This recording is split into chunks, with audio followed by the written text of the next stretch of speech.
Bonjour à tous et merci de nous suivre. Vous regardez Daily Sport. Voici les titres de l'actualité. Place à la troisième étape du Tour cycliste international du Cameroun ce lundi. Les coureurs sont à l'épreuve de l'itinéraire Banganté-Konsamba, longue de 98,5 km. Le départ réel de la place des fêtes de Banganté sera donné à 11 h. Course à suivre en direct sur CRTV Sport. Football féminin, Awa et Louve se neutralisent. Lors du super match avancé de la 21e journée, elles se sont séparées sur un score de 0 but partout à Yaoundé. Une fin de match qui dévoile le statu quo des deux équipes. Voilà pour le sommaire, les détails juste après. Le coronavirus est une réalité. C'est un virus redoutable qui tue. Il ne voyage pas, c'est nous qui le transportons. Déplaçons-nous seulement en cas d'extrême nécessité. Respectons les gestes barrières et toutes les mesures prescrites par le gouvernement. Il y va de notre vie à tous. En cas de non-respect, vous vous exposez aux sanctions prévues.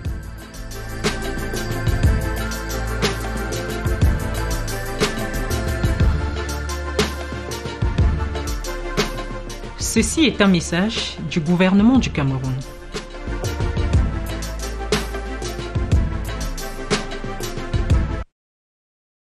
Tour cycliste international du Cameroun, la troisième étape se court ce lundi. Les cyclistes sont à l'épreuve de l'itinéraire Banganté-Konsamba, longue de 98,5 km. À moins d'une heure du départ réel, l'ambiance est sereine dans la tanière des Lions du vélo. C'est ce que nous dit Baldwin Sama en direct en ce moment des cyclistes camerounais en Banganté. Bonjour Baldwin Sama. Good morning and welcome to Banganté, where the different cyclists are getting set for the kickoff for the fun lap for the race this Monday morning from Banganté to Konsamba. You can see we're in the hotel where the cyclists of the SNH Below Club and national team of Cameroon, in all the Cameroonian cyclists they just had their breakfast, getting set to leave for this hotel for the departure point where the kickoff will be as from 11 a.m. They are yet to win a lap, but they are quite motivated. There is no case of any injury because all the Cameroonian cyclists will be part of for the official kickoff or for the third lap or for the race in a couple of minutes here in Banganté, given that it's going to be 98 kilometers distance that are going to cover from Banganté to Konsamba. You can see the different cyclists led by Clovis Kamzon Abosolo, who is leading the SNH Vélo Club. Let's find out from him. Bonjour capitaine. Bonjour. Le moral est-il au beau fixe pour les cyclistes camerounais pour cette troisième étape? Oui, le moral est beau fixe parce qu'on a bien dormi et on a récupéré et là on est prêt pour le départ de la troisième étape. Est-ce qu'il y a une promesse pour les Camerounais par rapport à cette troisième étape? Déjà, je pense aujourd'hui on va faire notre course et il faut qu'en Konsamba on ait le maillot jaune chez les équipes. Merci et nous vous souhaitons bonne chance. It's the same situation with the other cyclists. Given that it's a wet Monday morning here in Banganté, in a couple of minutes, all of them will leave this hotel and head towards the departure points here in Banganté when the official kickoff for the third lap will be at 11 a.m. Back to you. Sama, en dehors de l'hôtel où les Lions viennent de prendre leur petit déjeuner, la ville de Banganté s'est réveillée ce matin aux couleurs de la compétition. Un rassemblement est prévu à 10 h à la place des fêtes, 10h45 départ fictif et à 11 h départ réel de la sortie de la ville. Évariste Yenga, vous êtes également en direct de la ville de Banganté. Dites-nous comment la ville s'est-elle réveillée ce matin? C'est bon. Bonjour, un réveil influencé par la météo ici à Banganté cette matinée, les premières heures des cyclistes donc au réveil en train de faire leur parquetage pour rejoindre la place des fêtes de Banganté, lieu où aura le départ de cette troisième étape en direction de Konsamba, la ville d'arrivée, 98,5 km à parcourir. Vous le voyez, les cyclistes et leurs accompagnateurs en train de ranger leurs effets en ce moment. Et dans le bus qui assure le transportement de ces coureurs cyclistes. Et puis à ma gauche, ici, ceux qui assurent l'escorte, il s'agit de la gendarmerie nationale, eux aussi en train de prendre leur disposition pour cette matinée. Et vous le voyez certainement, cette gouttelettes d'eau qui dégouline sur moi en ce moment. C'est le climat qui fait à l'ouest. Il y a eu de la pluie cette nuit, il y a de la pluie cette matinée aussi, alors que les cyclistes préparent leur départ de la troisième étape. Vous le savez, Paul Demont, vainqueur hier, cherchera sans doute à s'affirmer encore. Et puis le maillot jaune qui lui-même défendra donc son précieux vêtement, alors que les Camerounais, avec Clovis Kamson, à Solo à 6 secondes de retard, tenteront enfin peut-être de remporter la première étape. Alors on va se lancer vers cette piste qui est un itinéraire vallonné. Il y a des vallons par endroits, il y a des vallées à d'autres et la piste est un peu escarpée. On espère bien qu'en début d'après-midi, on sera déjà arrivé à Konsamba. Konsamba, ce sera pour cet après-midi autour de 13h40. Banganté, Évariste Nika. Merci. Merci Évariste. N'oubliez pas de prendre votre parapluie. Petit flashback juste après vous pour parler des deux premières étapes de cette compétition. Le Bulgare Yordan Angre va enfiler le maillot jaune de la première étape courue entre Yaoundé et Ayos. C'était ce samedi. La deuxième étape, Ntui Ombessa, a révélé un vainqueur. Il s'agit du Burkinabé Paul Domont. Suivons le récit des deux premières étapes avec Évariste Eyenga une fois encore.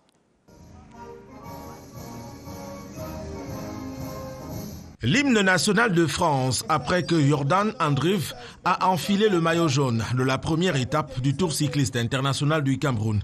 Il a couvert la distance Yaoundé-Ayos, 118 km, en 2 heures 59 minutes et 42 secondes.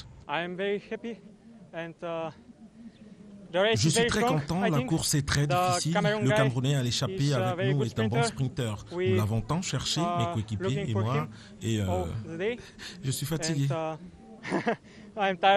Le premier Camerounais est Clovis Kamson à Bessolo. Le capitaine de SNH Vélo Club est arrivé à la 5e position, accusant un retard de 6 secondes sur le premier.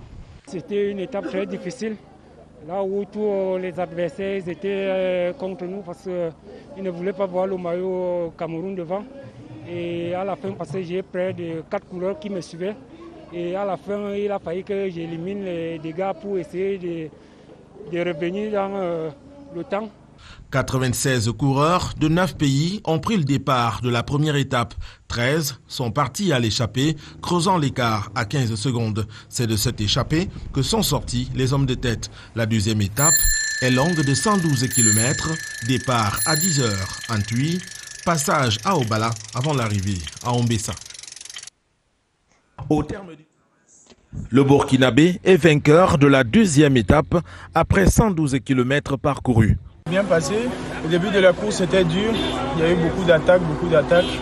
J'ai réussi à me glisser dans une attaque avec un coureur de l'équipe de France. Et voilà, dans le finish, j'ai pu me dégager et aller m'imposer en solitaire.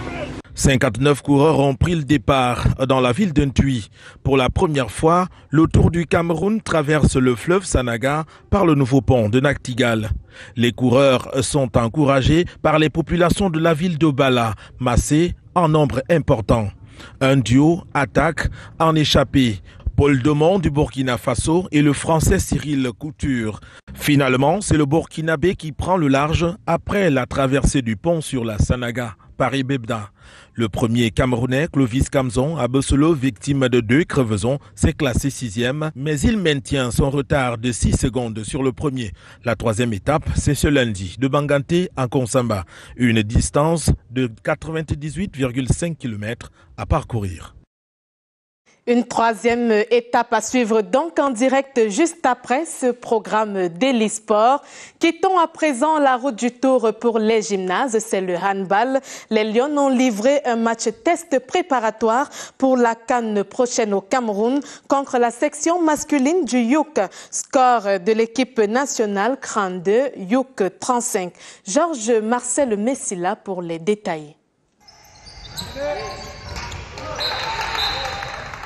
L'adversité du jour n'était autre que celle de la section masculine du Yaoundé University Club une équipe du championnat civil. En termes de difficultés, nous avons pensé leur opposer difficultés en défense. Nous avons pensé surprendre l'attaque. Véritable galop d'essai, ce match disputé en nocturne et avec du public devait permettre aux Lions indomptables de relever le défi physique imposé par les garçons du Youk. Pari réussi, puisque l'équipe du coach Serge Guébogo ne s'est inclinée que sur la plus petite des marches, 32 contre 35. Nous avons beaucoup progressé. Dans la première mi-temps, nous étions en avance. Les garçons ont réagi, ils ont mis un peu plus d'intensité et ils ont essayé de faire la différence. Mais nous avons eu des informations sur comment nous comporter face aux défenses très étagées. On a quelques détails à régler pour pouvoir être beaucoup plus performants dans les prochaines rencontres. Une satisfaction partagée par les principales concernées. C'est vrai qu'il y avait un défi physique, mais je pense que c'est très important pour nous. L'encadrement technique prévoit plusieurs autres matchs tests. Samedi contre l'équipe du MINU, le 3 et 5 juin prochain contre le Congo-Brazzaville et la Guinée-Conakry dans le cadre du tournoi de pré-compétition. Restons en handball avec le championnat national d'élite. Les qualifiés pour le Final Four sont connus depuis ce week-end. Il s'agit de Fondation Angrézico, FAP, Minu Handball et Youk de Yaoundé. Ces équipes ont obtenu leur billet pour la suite de la compétition au cours des derniers matchs du Final Six qui se sont disputés au centre multifonctionnel de la jeunesse et des sports de Madagascar. Dimitri Onomo. Tout le mérite revient à la Fondation Angrézico qui termine leader de ce Final Six de handball. Fondation Angrézico finit cette aventure avec 15 points, ponctués par une victoire, 20 buts à 18 devant les forces armées et police. Une performance saluée par les dirigeants du club, mais à leur évaluation, il y a encore du grain à moudre. Nous sommes satisfaits du parcours des garçons jusqu'à date. Ils ont terminé champions de cette Final Six. Satisfaits, mais il reste encore beaucoup de choses à faire. FAP Handball de Yaoundé, 11 unités, est dauphin de la Fondation Angrézico. Les forces armées et police ont eu des manquements au cours de cette confrontation. On n'a pas su mettre le ballon décisif au fond. Ils ont été un peu plus efficaces, notamment en deuxième mi-temps, parce qu'on a raté beaucoup de buts à 6 mètres. Et c'est sans doute ce qui a fait la différence. Bonne opération également pour l'équipe Youk de Yaoundé qui arrache son billet pour les Final Four après la victoire sur le fil 28 buts contre 27 devant Duc de Tchang qui espérait aussi avoir une place pour la suite de la compétition. Youk de Yaoundé pointe alors au 3e rang, 11 points au compteur. L'équipe a été solide à la ligne arrière et même à la ligne avant. La plus grande force de notre équipe en ce jour a été la défense. Car nous avons pu résister en défense montée qui n'est pas facile dans le handball pendant 60 minutes. Nos ailiers ont beaucoup marqué en ce jour. Le tableau des qualifiés de ce Final Four se referme avec Minu Handball, 10 unités. Les urbanistes ont battu Phoenix de Douala, 32 buts à 30. Avec la victoire contre Alax, le gardien de but, on a pu récupérer notre jeune gardien de but de 16 ans qui nous a beaucoup aidé aujourd'hui. Oui, sur le plan de la défense et tout. Et en plus aussi la montée des balles au niveau des ailes, parce qu'on a beaucoup misé sur la montée des balles. Les regards sont à présent arrivés vers le Final Four, prévu à une date ultérieure. Sur la ligne de départ, on aura alors Fondation Angrézico, FAP de Yaoundé, Minu Handball et Youk. Le baseball était également au programme ce week-end. En prélude au prochain championnat, une rencontre amicale s'est disputée entre les différents membres de certains clubs. C'était à l'initiative d'Hervé Ngassam, promoteur de l'événement Baseball Day. Suzanne Claudefa pour plus de précisions. C'est une rencontre amicale entre les membres de ces clubs qui s'est discutée ce week-end. L'initiative d'Hervé Ngassam qui veut faire revivre la pratique du baseball. Cet événement intervient après une longue absence des compétitions. J'ai créé le Baseball Day, n'est-ce pas, pour inviter déjà les joueurs de toutes les équipes à se retrouver un jour comme celui-ci. On s'amuse, on échange les balles, on joue et on voit ensemble comment on peut résoudre les problèmes que nous rencontrons dans notre discipline. Il ambitionne organiser d'autres tournois pour les jeunes pendant les vacances. On a un tournoi que nous prévoyons pendant les vacances.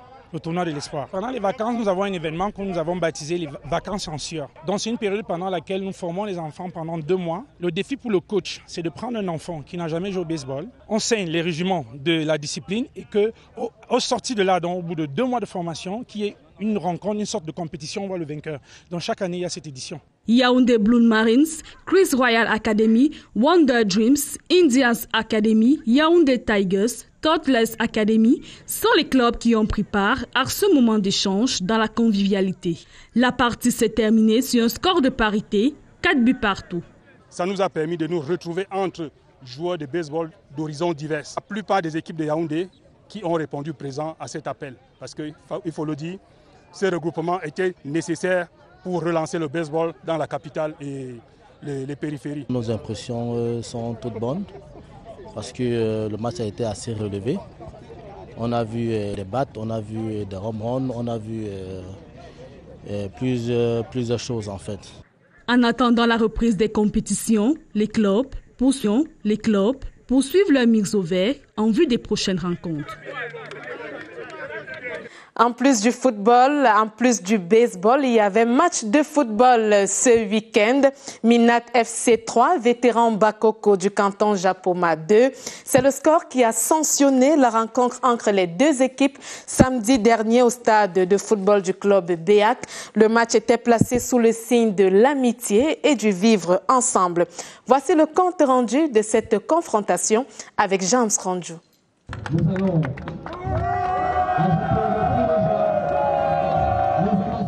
Le beau trophée, élément de convoitise des protagonistes, dévoilé, puis est soulevé par le capitaine des vainqueurs, rejoint par celui des vaincus à la fin de la partie, signe de la fraternité et de l'amitié sous lesquels la rencontre était jouée. L'histoire retiendra toutefois que c'est la formation du Minat FC qui aura remporté ce match qui l'opposait à vétéran du canton Bakoko sur le score de 3-2. L'allée des confrontations entre les deux équipes s'était déroulée à Douala. Il y a 3 mois, nous avons effectué un déplacement à Douala, au cours duquel nous avons livré une rencontre de football. Et à l'occasion, nous avons participé à des activités culturelles et associatives.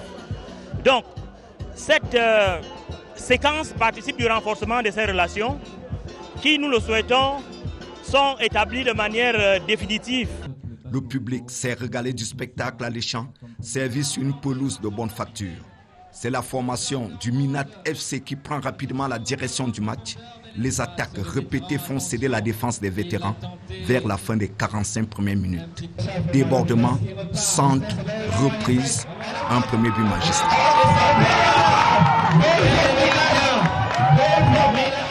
À la mi-temps, malgré le brouhaha de l'ambiance, les coachs des deux formations donnent des consignes.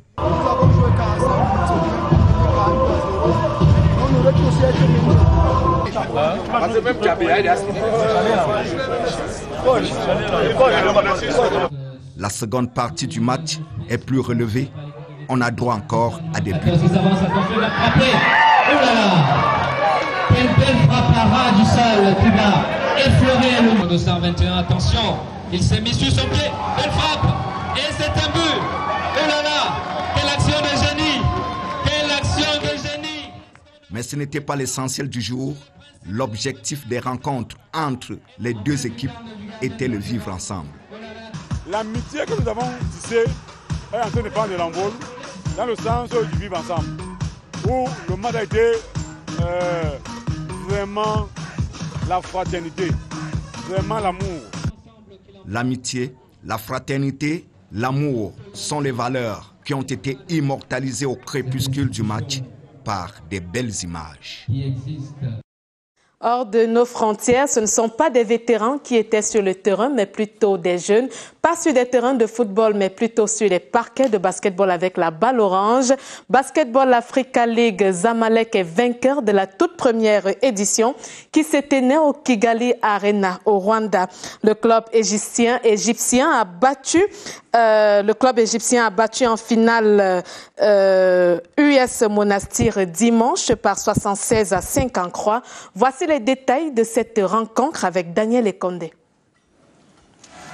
Zamalek set themselves apart by hoisting the inaugural BAL trophy on Sunday. The Egyptians, coming off from a 5-0 mark, faced a world-experienced side in US Monastir. The Tunisians had started the first quarter by opening a 2-digit lead, but Zamalek closed it to 5 points at the end.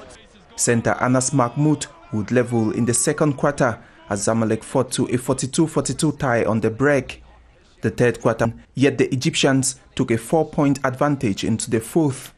It ended 76-63 for Zamalek, with Puerto Rican-American Walter Hodge winning the tournament MVP for averaging 15 points throughout. Everybody showed character for our team. We was down at the beginning, but I think, we did a great job. So I dedicate this trophy for my coach, my trainers, and my team. For a team that had been on ice on continental triumph for decades, winning the inaugural BAL is refreshing. It's been an amazing experience from day one. From day one in quarantine, I would say, we knew how to live through it, get together, being separate, being isolated in our rooms, but we were like kind of getting along through online sessions, and that was like the building of what led us here. I think that this togetherness, this having a same goal, all of us, nobody putting himself ahead, like one step ahead of anyone, like all of them fighting for the team. The finale at the Kigali Arena was attended by top officials of the NBA, legends of the sport, and Rwandan President Paul Kagame.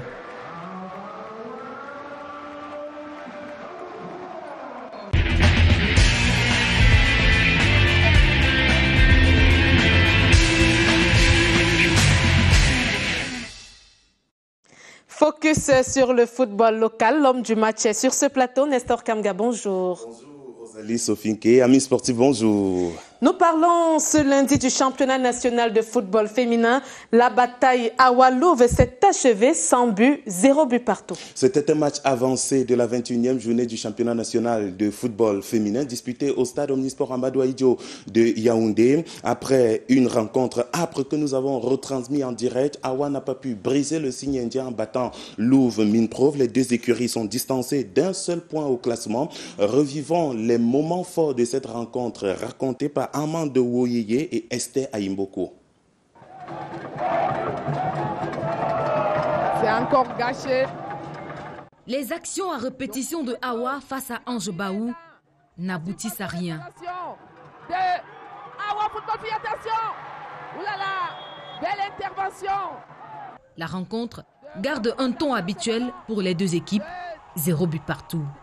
Le match est rude pour les filles de Hassan Ibrahim qui avaient pourtant comme objectif renverser la vapeur. Awa est une équipe qui monte en puissance depuis quelques années et la preuve, elles ont été championnes honorifiques à la phase aller.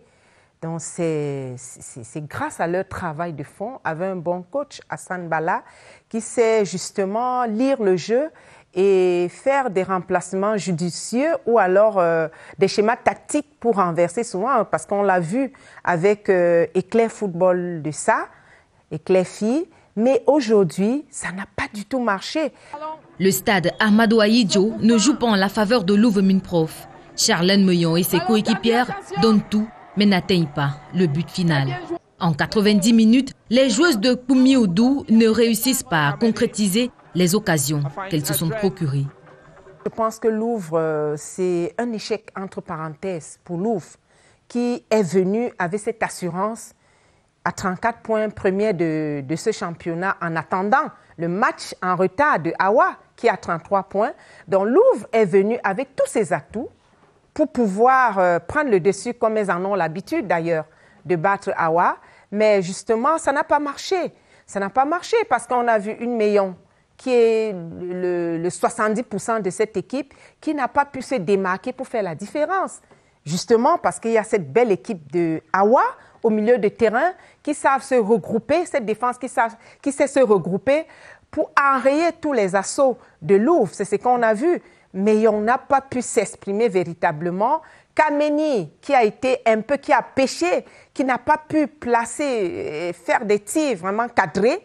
Et aussi, sans oublier qu'il y a cette gardienne, Omahan Mart, qui a sorti un talent du grand jour pour enrayer aussi toutes ces actions. Mais bref, Louvre n'a pas pu vraiment venir à bout de cette équipe parce qu'elle était partie favori. Et c'est pour ça que moi, je dis ça a été une désolation pour cette équipe de Louvre. Pas de vainqueur au terme de cette confrontation, mais les deux équipes se préparent déjà pour les prochains matchs. La première place au classement reste très convoitée. En A6, malheureusement, les attaquantes n'ont pas pu trouver la faille au cours de ce duel au sommet entre Awa FC et Louvre Minprof. Idriss Fete les a observés de près sur le terrain. Reportage. Au cours de cette confrontation Awa, Louvre Minprof, Brenda Tabé et Flora Kameni n'ont pas pu faire trembler les filets. Des joueuses sur qui l'on comptait n'ont pas pu offrir un but à leur équipe afin de gagner des places au classement de meilleures buteuses. On a même réussi à faire ce retrait. Ça arrive au niveau de l'avant-centre, ça arrive du côté opposé. Vous bloquez le ballon, vous voulez encore? Non. La potentielle buteuse du Louvre Minprof, Flora Kameni Dinthieu, s'est montrée ambitieuse quelquefois. À son actif, plusieurs tentatives infructueuses au cours de la rencontre. Le compteur de l'attaquante affiche toujours 6. Le nombre de buts déjà marqués, dont 4 réalisés lors de son match contre Renaissance Women de Guidère. On a essayé, ça n'a pas marché. Mais bon, on ne va pas baisser les bras, on va continuer à travailler pour les échéances prochaines. Quant à son adversaire Brenda Tabé, d'Awa Football Filles, elle a déjà inscrit 8 buts et ne marque plus depuis plusieurs journées déjà. La jeune buteuse n'a pas été très en forme lors de ce match à cause de sa blessure. Elle nous promet donc d'augmenter son capital de buts au cours des prochains matchs. C'était pas facile pour moi et mon équipe parce qu'il y a un peu de blessés et c'était malade. Par exemple, moi j'étais hospitalisée donc c'était pas facile pour moi. Donc je ne suis pas vraiment fière de moi mais je sais que je ne suis pas encore en forme. Oui. Mon premier problème, c'est pour d'abord sortir championne. Mais si ça arrive que je suis meilleure buteuse, donc je vais prendre, pourquoi pas. Mais mon première intention, c'est d'abord sortir championne cette année. Je ne suis pas encore en forme et je ne peux pas tout donner pour le moment. Mais je vous promets qu'à partir des prochains matchs, je pense que ça va aller déjà mieux. La course vers le titre de meilleure buteuse est serrée et les deux joueuses, Flora et Brenda, aimeraient prendre le trône pour ce championnat. Et à la fin du duel nul entre Awa et Louvre, les joueuses et les entraîneurs ont tenu à s'exprimer, Nestor. D'abord, les joueuses qui ont affiché une certaine déception à la fin de ce match nul entre Awa qui lorgnait le fauteuil de leader et Louvre, leader provisoire. Je vous propose de suivre successivement Anessi Garem d'Awa FC et Jacqueline Sim de Louvre Minprof. Pas très satisfaite parce que nous sommes venus ici là pour gagner. Mais nous avons fait un match nul, nous ne rejetons pas ce match, nous avons merci au Seigneur pour ce match. J'ai tellement de regrets parce que nos avant-centres n'ont pas pu marquer, n'ont pas pu concrétiser les actions de but que nous avons eues. Pour le prochain match, nous allons continuer le travail, aller de l'avant afin de gagner les prochains matchs à venir. On n'a pas trouvé satisfaction parce qu'on se devait de gagner ce match. Et vous savez, le Louvre, c'est la victoire. Lorsque nous faisons un match, c'est presque comme la défaite. On a des actions, des belles actions, des bons enchaînements. On essaye de trouver les buts, mais bon, peut-être la chance ne nous sourit pas. Mais on va trouver des astuces et redoubler une fois d'efforts. Eh bien, pour les entraîneurs, ce match nul est une preuve que la rencontre était assez relevée. C'était une bataille de positionnement, suivant successivement Ibrahim Hassan d'Awa FC et Oudou Poumier de Louvre Minprof.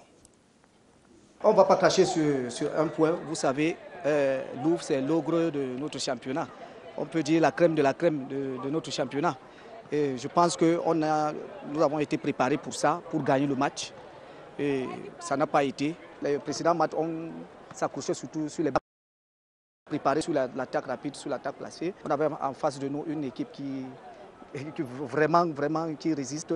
C'est pour cela que vous avez vu qu'on est reparti avec 0 but partout. L'objectif était de gagner. Il fallait gagner le match pour les repousser, je pense, à 5 points. Parce que si on gagne ce match, on repoussait avec notre match en retard, on les repoussait à 5 points. Maintenant, je pense que ce championnat va se jouer jusqu'au bout. Carrément, c'est une belle équipe. c'est une belle équipe. On va se préparer pour ça parce que ce n'est pas un morceau facile à croquer. On va essayer de travailler pour ça. Nous sommes un peu déçus du résultat. On a préparé ce match sereinement. On a mis une certaine façon de faire. On a eu plusieurs occasions de but, mais malheureusement, nous n'avons pas pu venir à bout de cette bonne équipe d'Awa. Mais comme c'est un championnat, nous allons continuer à travailler. Les filles ont tout donné. C'était un très beau spectacle. On peut déjà les en féliciter. Et nous pensons que pour les semaines à venir, on promettra peut-être à nos supporters d'offrir d'autres choses de meilleures. Les Louvres, c'est le baromètre du championnat. Quand les gens viennent jouer Louvre, c'est toujours très compliqué. Ça, nous le savons déjà. On ne peut pas dire que ça n'a pas marché. On a juste manqué d'efficacité. On a eu beaucoup d'occasions de but dans ce match. On a dominé. On a eu des temps forts assez longs. Mais malheureusement, ça n'a pas donné. Vous savez, en football, le but, c'est le plus difficile. On n'a pas pu le faire aujourd'hui, mais nous pensons que d'ici mardi, nous allons régler un certain nombre de choses et on pourra encore retrouver le chemin des buts. Des extraits sélectionnés et proposés par Virginie Edima. Maintenant, on fait le point à l'issue de cette 15e journée partielle du championnat national de football féminin. 2 autres matchs se sont disputés ce week-end. Victoire de FC Ebolova 1-0 sur Vision Sport de Bamenda et match nul de 0 but partout entre Caïman filles et Éclair filles de ça. Et sur le tableau que vous voyez à l'instant, 2 autres matchs sont au programme. Demain, mardi 1er juin 2021, au stade annexe numéro 1 de l'Omnisport de Yaoundé. Awa contre Caïman dès 13h et Louvre Minprof contre AS Diamaré à 15h. Et au classement non officiel à l'issue de cette 15e journée partielle, retenez que Louvre Minprof est leader avec 35 points. Amazon FAP est deuxième avec 34 points. 34 points aussi pour Awa FC qui est classé 3e. Éclair est 4e avec 29 points. Et FC Ebolova est 5e avec 25 points. Rosalie Sofinke. Du football au masculin pour finir, Coton Sport de Garoua s'est montré plus fort que les Astres de Douala. L'équipe de la région du Nord a battu les Brésiliens de Bepanda 3-0. Il s'agissait d'un match en retard de la 8e journée du championnat national de football Elite One. Au stade annexe de Rumdiadja à Garoua, Astre de Douala a subi la loi du domicile de Coton Sport de Garoua. 0 but contre 3, dont un doublé de Lambeng Game Arena à la 45e et à la 78e minute. Et Daouda Kamilou à la 83e minute marquait le 3e but de son équipe. Une victoire qui permet à Coton Sport de Garoua de creuser l'écart à la tête du classement. Le club a désormais 20 points. UMS est deuxième avec 16 points et Canon Sportif de Yaoundé est troisième avec 16 points. Qu'est-ce qui change aussi au classement des meilleurs buteurs après ce match en retard de la 8e journée entre Coton Sport de Garoua et les Astres de Douala? Eh bien, retenez que Lambeng Game Arena de Coton Sport de Garoua est désormais seul en tête avec 9 buts grâce à son doublé devant les Brésiliens de Bepanda, suivi de Jean Feugue d'Avion FC Dunkam avec 7 buts. Junior Kemajou de Bambuto Sport Club de Mbouda et Soudlé Badamasi de Jing Sport de Lekié ont 6 buts chacun. Rosalie. Merci Nestor Kamga. C'était tout pour ce matin. On se dit à demain. C'est un rendez-vous. Mesdames, Messieurs, la suite, c'est avec Inside. Nous évoquons les 10 ans du Comité national paralympique camerounais. Une fin de série à suivre dans un instant.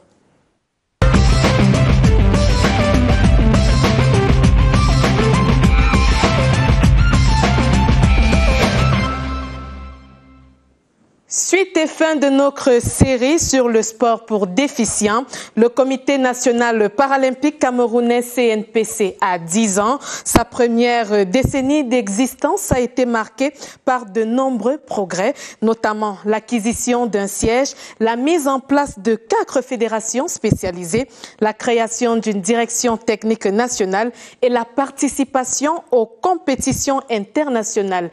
Les 10 années de vie du CNPC, c'est une écriture d'Evariste Yenga. Ce sont les bâtisseurs actuels de l'histoire internationale du sport paralympique camerounais. Les déficients, toutes catégories confondues, ils font bouger les lignes par leur performance. Voici une avancée majeure.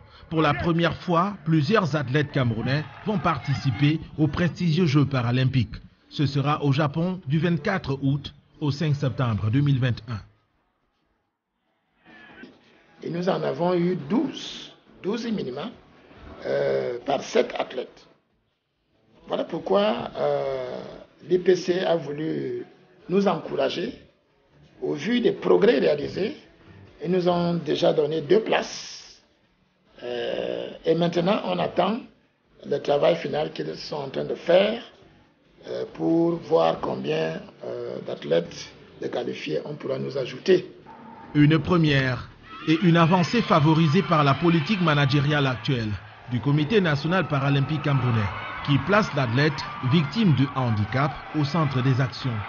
Mon point d'honneur, c'est qu'au centre de toute activité se trouve le parathlète, sans lequel il n'y aurait pas ni de fédération, ni de comité. Donc, le roi, c'est le parathlète. Voilà pourquoi je leur ai dit chaque année, eh bien, on les recense, on les connaît tous, on les inscrit au niveau de l'IPC pour qu'ils puissent participer aux compétitions internationales. Le comité paye les licences à tous, qu'ils soient déjà internationaux ou non. Non, on paye les licences à tous les parathlètes camerounais qui sont déjà inscrits pour que quand il y a une compétition, on n'ait plus la désagréable surprise de voir une bonne performance. Et puis l'IPC dit non, la personne n'avait pas la licence. J'ai dit aux fédérations, laissez, je m'occupe de leur inscription et des licences pour tous. Pour obtenir ses premiers résultats, il a fallu une révolution. Le sport paralympique avait besoin d'une locomotive. La création d'un comité national en 2011 est née d'une volonté collective des acteurs à la recherche d'un leader. Je ne savais pas qu'on était en train de créer un comité national paralympique au Cameroun. Un jour, j'ai reçu une lettre des parathlètes déficients visuels avec leurs encadreurs techniques. Ils m'ont écrit pour dire qu'on va bientôt créer un comité qui va s'occuper du sport des handicapés. Vraiment avec votre expérience et votre cœur, parce que nous vous voyons avec l'Asmodisa, qui est une association que j'ai créée pour encadrer les albinos. Alors nous aimerions que vous veniez pour nous encadrer et nous permettre de pratiquer ce sport. Alors c'est à ce moment-là que je les ai fait venir, ils m'ont expliqué. Je suis allé au ministère, le ministre était content de savoir que j'étais d'accord, à tel enseigne que lorsqu'il y a eu des élections, c'était l'unanimité, tout le monde disait que c'est un homme de cœur qui a aussi l'expérience dans l'administration qui arrive. Dès les premiers pas, il a fallu une structuration du mouvement paralympique. Voici aujourd'hui ce qui est déjà mis en place. Il y a des progrès énormes qui se font avec si peu d'athlètes. Je viens de vous dire qu'on a à peine 15 qui peuvent participer aux compétitions internationales. Nous avons déjà quelques-uns qui deviennent des professionnels et qui vivent du sport. Je remercie tous mes collaborateurs qui ont compris les défis que nous avons à relever. Je remercie le ministère de tutelle qui nous apporte tout l'appui nécessaire, surtout pour la participation aux compétitions internationales qui coûtent cher.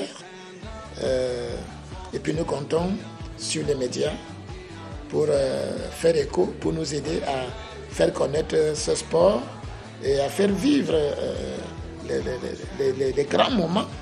Quand vous voyez ces personnes diminuer, mais faire des efforts, vous êtes surpris des résultats qu'ils obtiennent. Le siège social, c'est au quartier Kondongo, à Yaoundé.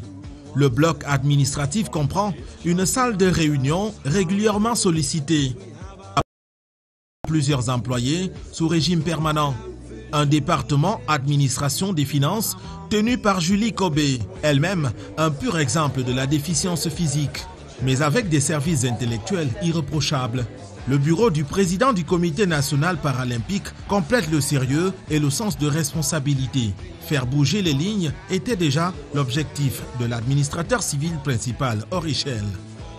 C'est ce comité qui est chargé, n'est-ce pas, d'enregistrer l'équipe nationale du Cameroun dans tous les domaines au niveau du parasport et d'enregistrer tous les para-athlètes au niveau de la banque de données à l'IPC. C'est ce comité, n'est-ce pas, qui conduit l'équipe nationale aux Jeux paralympiques, qui constitue la rencontre la plus élevée, n'est-ce pas, tous les 4 ans. Les Jeux paralympiques sont organisés, et cela depuis 1960. Et c'est le Comité national paralympique camerounais qui est chargé donc de préparer les athlètes camerounais, de les inscrire et de les conduire pour la participation à cette compétition. Le bâtiment voisin héberge la direction technique nationale en cours d'installation. Le principal responsable ici vient de rentrer en fonction au terme d'un appel à candidature. Le bâtiment nécessite une réhabilitation. Certains travaux y sont déjà en cours. Un premier matériel est installé dans les salles des collaborateurs, salles de réunion et au secrétariat. Le babillard assure les affichages. The structure has 4 cardinal missions. The first mission is to develop and to promote sports. The second mission is to facilitate the reconversion of elite athletes.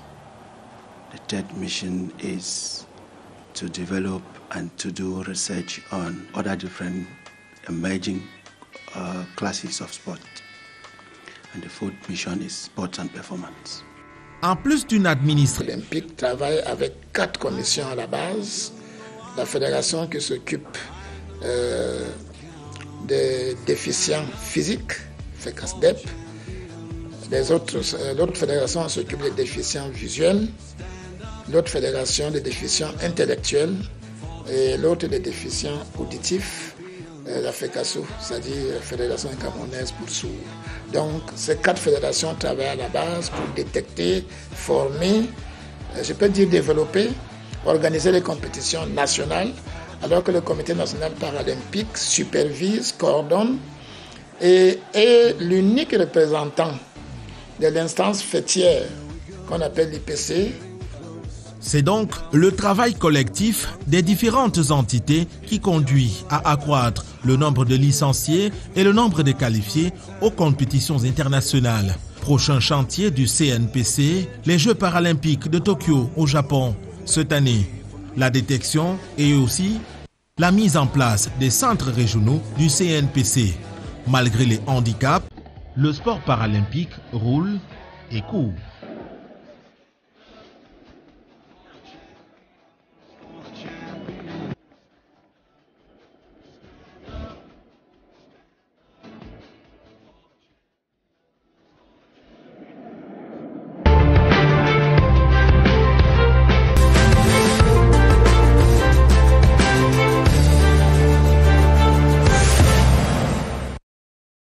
C'est l'heure de l'actualité sport à l'international. Robert Badjek, bonjour. Bonjour Rosalie, bonjour à tous. On commence bien sûr par la finale de la Ligue des Champions et le sacre de Chelsea face... Another long throw from Walker, looking for Stones.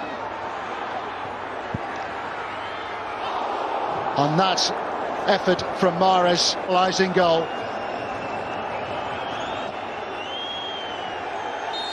Overhit by Ederson, and it is Chelsea who have won the UEFA Champions League 2021.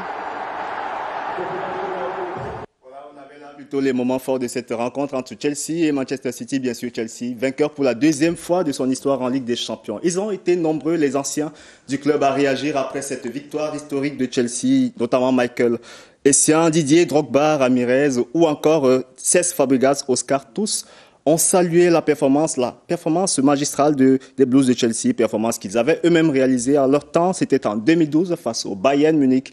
Ils étaient tous présents. Didier Drogba, vous l'avez en image, a salué sur son compte Instagram la réussite, la prouesse des Blues de Chelsea. On a la suite des réactions, notamment Michael Ballack, l'ancien de Chelsea, Ramirez ou encore Cesc Fabregas, qui lui a choisi de saluer la performance magistrale d'Ngolo Kanté, Rosalie. Et puis on poursuit avec ce match, Robert. Vous mettez en avant la carrière de 2 joueurs au parcours atypique, Edouard Mendy et N'Golo Kanté. Oui, il était en larmes à la fin de cette rencontre-là. Edouard Mendy n'y croyait presque pas. Avec 9 clean sheets, notamment cette saison, et seulement 3 buts encaissés, le portier sénégalais vit son rêve actuellement avec les Blues. C'est seulement en 2015 qu'il signe son premier contrat pro avec Reims en France. Puis tout s'est très vite enchaîné. Belle saison 2019 avec Rennes. Une qualification en Ligue des Champions pour la première fois de l'histoire du club, signature à Chelsea en 2020 et maintenant le titre ultime, la Ligue des Champions. C'est encore plus palpable pour N'Golo Kanté qui depuis 2016 a remporté 2 fois la Première Ligue un Europa League avec Chelsea, une Coupe du Monde avec l'équipe de France. Il a été l'homme du match à 3 reprises de cette saison de Ligue des Champions successivement, il faut le rappeler, 2 fois en aller et retour face au Real Madrid en demi-finale et homme du match de la finale avec 73% de duels gagnés. Sacré parcours pour les 2 hommes. Rosalie. La saison de Ligue des Champions est donc terminée. Robert, on va faire ce matin le bilan en chiffres, notamment des meilleurs buteurs, mais aussi des meilleurs passeurs. Oui, ça n'a pas changé au classement des buteurs. Erling Haaland trône en tête avec 10 buts devançant Kylian Mbappé avec 8 réalisations, suivi de Karim Benzema, Youssef En-Nesyri, Marcus Rashford, Mohamed Salah, Neymar, Olivier Giroud, tous à 6 buts et bien sûr Lionel Messi qui vient avec 5 réalisations. Dans la catégorie des meilleurs passeurs, nous avons Juan Cuadrado de la Juventus de Turin avec 6 passes décisives, suivi de Joshua Kimmich, Kevin De Bruyne ou encore Angel Di Maria, tous avec 4 passes décisives, Rosalie.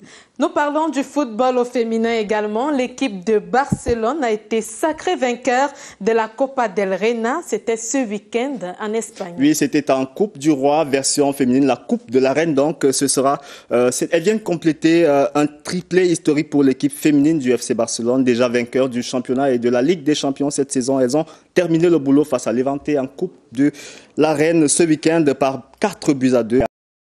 La Nigériane Assissat Oshoala qui fait partie de cet effectif-là. En NBA, avant de nous séparer, un mot sur Joel Embiid. Bien sûr, Joel Embiid, stratosphérique ce week-end, 36 points, 8 rebonds, 2 contres et 2 passes décisives quand même pour le pivot camerounais. Joel Embiid a été monstrueux face aux Wizards en match 3 du premier tour des playoffs. Match remporté 132-103 pour la franchise de Philadelphie. C'est son record en carrière de playoffs et surtout il fait partie d'une shortlist d'un cercle très fermé. Seulement 3 joueurs aux alliés en 41 ans de playoffs ont réussi ces performances, à savoir 36 points en playoff. C'est quand même, il faut le faire, il faut saluer cette performance de Joel Embiid. Il faut rappeler les 2 autres joueurs qu'il avait déjà réalisés. Il s'agit de la légende Allen Iverson et du Dr. J. Irving. Bravo, bravo à Joel Embiid. Robert Badjek, merci d'être passé et à demain pour d'autres nouvelles sports à l'international. Bien sûr, à demain Rosalie.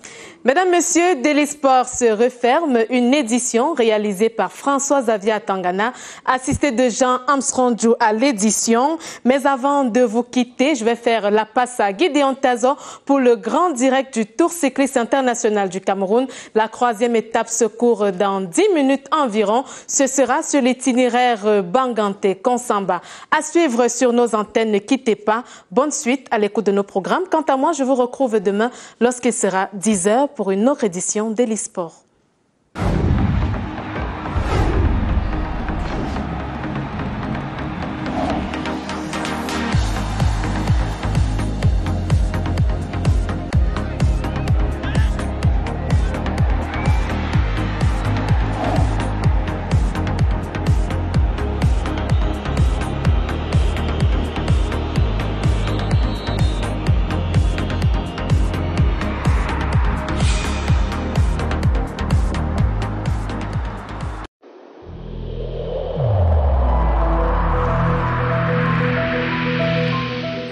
Les indicateurs, tous les chiffres montrent une reprise de l'activité du coronavirus.